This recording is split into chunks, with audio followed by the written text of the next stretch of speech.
Welcome back to part 2 of painting figures in light. This is where we stopped last week. I've spent a good part of this past week working on this painting, and now we're ready to do all of the final work to make this wonderful street scene come alive. You can see that I took the two figures in the center of the painting and made them into three: a mother, a son, and a little friend they're meeting along the path. Now I'm going to work back into those figures at the far end of the street. I'm going to use colors that I've already employed in the painting. I don't want to add any new colors at this point. So a white shirt for the gentleman and a pretty blue dress for the lady. Highlights will help to make these figures stand out against the trees. And of course they need heads. So let's put the heads on. The next thing I'm going to do is start to brighten up all of the foliage along the top of the fence line. I'm going to want to soften that fence. It's just too rigid looking. As I work around the figures, I take extra care. What I'm doing here is trying to create some lighter value around the figures so that they will not look so pasted on.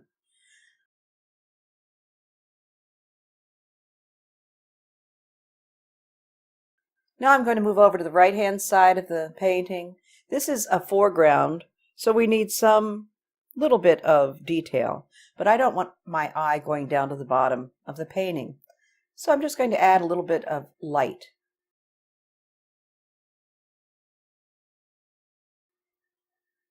Then work into the vines that are falling over the fence. Don't think about this too much. You just need to add a little form and a little color. It helps to break up the white fence. This is ivory black with a little bit of cadmium yellow.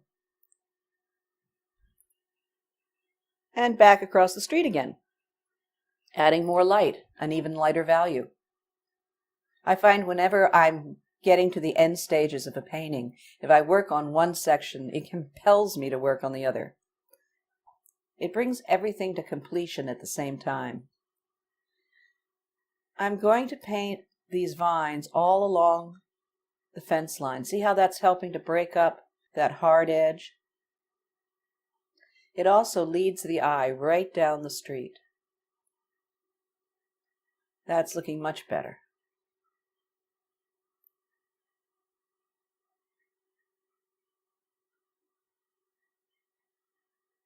Let's add some color, some of that beautiful orange from the rooftops. Just a little bit of color. There is so much going on in this painting already. Every stroke at this point adds to the painting.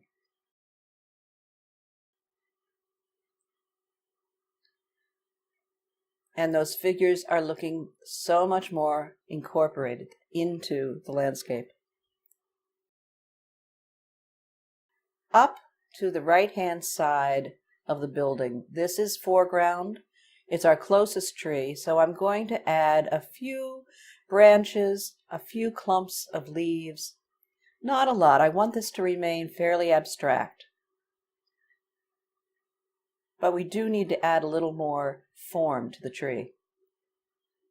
And now with titanium white and a little phthalo blue, I'm just going to suggest little bits of sunlight coming through those branches. Look at how that makes that side of the painting glow.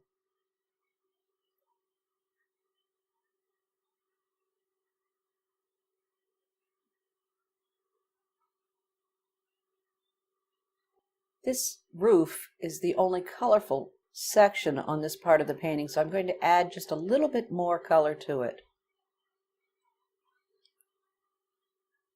A little bit more light scattered around the foliage.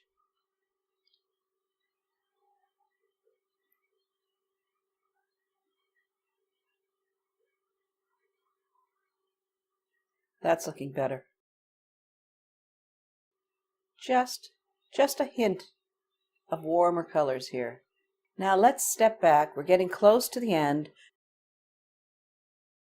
I want to take a little time to work with the figures one more time. Making sure all the edges are correct.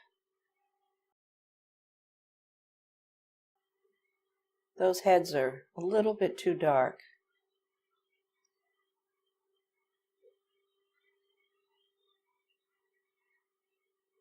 There, that's got it. And back to our largest figure, the mother. Highlight her arms. She's the most important character in this painting, so I need it to be just right. Let's step back and take a look at the finished painting. It's all working well. We're going right down that street, glancing here and there at the sunlight. I'm really pleased with it. I hope you enjoyed this. I hope you learned something. Don't forget to visit me at barbarapplegate.com. Thanks for watching.